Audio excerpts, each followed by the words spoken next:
বিশেষ করে নবীজির বাবা, নবীজির দাদা, দাদার বাবা, নবীজির নসব শরীফের সাথে যারা জড়িত তারা কেউ মুশরিক ছিল না।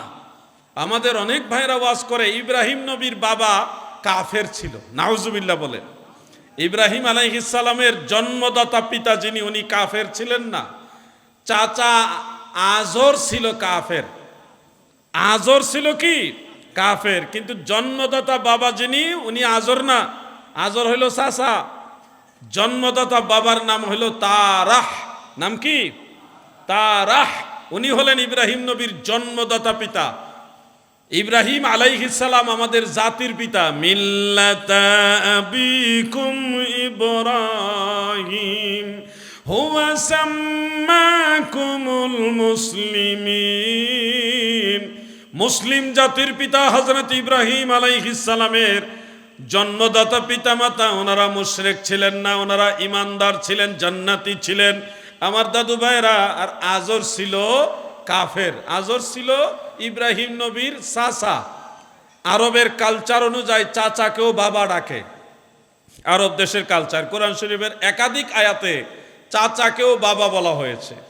আমাদের বাংলাদেশেও অনেক জায়গা আছে যেখানে বাবার বড় ভাইকে বড় আব্বু ডাকে, বাবার ছোট ভাইকে ছোট আব্বু ডাকে। এমন বাংলাদেশে আমি অনেক জায়গায় দেখছি।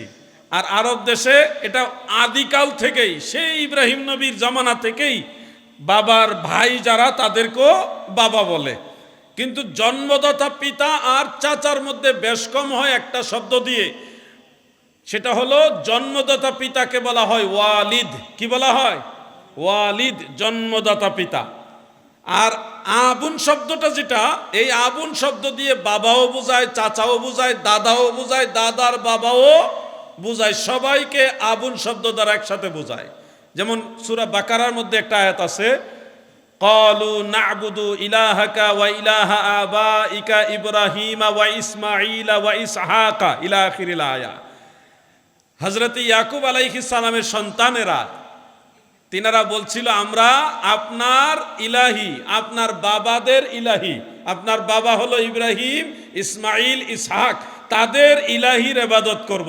এই ইব্রাহিম নবী, ইসমাইল নবী, ইসহাক নবী তিনজনকেই আবাইকা, আবুন শব্দ তারা আল্লাহ তাআলা পরিচয় করাইলেন।